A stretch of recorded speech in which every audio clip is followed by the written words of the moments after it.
दोस्तों इस हफ्ते नेटफ्लिक्स पर एक नई सीरीज आई है जिसका नाम है 1992। मैंने इस सीरीज को देखकर खत्म कर दिया है और इस सीरीज को देखने के बाद मेरा जो एक्सपीरियंस रहा है वो मैं आपके साथ शेयर करूंगा। दोस्तों सीरीज की जो लेंथ है वो है लगभग 4.5 घंटे, जो कि काफी ज्यादा है। क्या इतना टाइम लगाना इस सीरीज में वर्थ है आपका या नहीं, चलो इस बारे में बात करते हैं। और एक बात और दोस्तों, इसकी जो IMDb रेटिंग है वो है 5.6, जो कि एक डिसेंट रेटिंग होती है। लेकिन जब मैंने इस सीरीज को देखना चालू किया तो भाई मुझे तो ये सीरीज बेहद पसंद आई है। लेकिन सीरीज के अंदर क्या है, तो सीरीज में आपको देखने को मिलता है एल्वारो नाम का बंदा जो कि एक ब्लास्ट में जल जाता है। उसकी वाइफ उस बिल्डिंग में आती है और आकर देखती है उसका पति जला नहीं है बल्कि उसको किसी ने जलाया है। और वहां पे एक चीज पड़ी मिलती है जो कि उसके हाथ में होती है। वो आप सीरीज में खुद देखना वो क्या है और क्यों है। ठीक उसके बाद में एल्वारो का एक दोस्त भी है जो कि एक रिटायर पुलिस ऑफिसर है।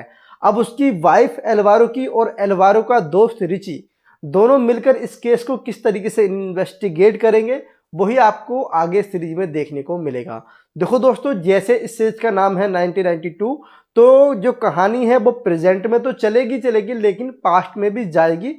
और वो क्या राज है वो आप सीरीज में देखेंगे तो ज़्यादा बेहतर होगा।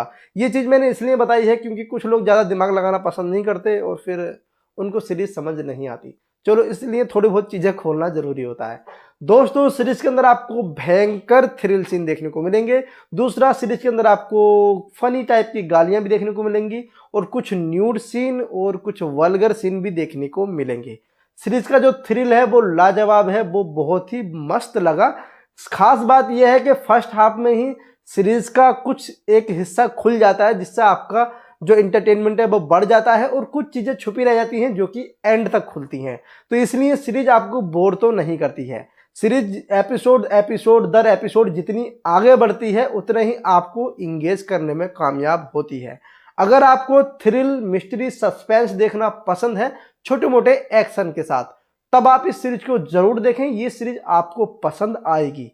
अगर आपको मिस्ट्री और सस्पेंस में इंटरेस्ट नहीं है तो कमेंट्स में ये लिखना बेकार की बात है कि भाई मूवी बेकार थी या सीरीज बेकार थी, क्योंकि वो चीज़ें आपको समझ नहीं आती। तो फिर आप कॉमेडी और एक्शन देखो ना भाई। तो जो लोग मिस्ट्री और सस्पेंस के आदी हैं, फैन हैं, वो इस सीरीज को बेधड़क देख सकते हैं। उन लोगों को ये सीरीज बेहद पसंद आएगी। और नेटफ्लिक्स में जितना भी कंटेंट आता है मैं मानता हूँ उसका 60% तो अच्छा होता ही है और उसमें से ये सीरीज भी है। दोस्तों मैं इस सीरीज को दूंगा 3.5 आउट ऑफ 5 स्टार। मुझे तो ये सीरीज अच्छी लगी है। मैं आपसे मिलता हूं नेक्स्ट वीडियो में। और अगर आपको मेरे रिव्यू पसंद आ रहे हो तो प्लीज चैनल को सब्सक्राइब करें। अपना ख्याल रखें, फैमिली का भी। जय हिंद।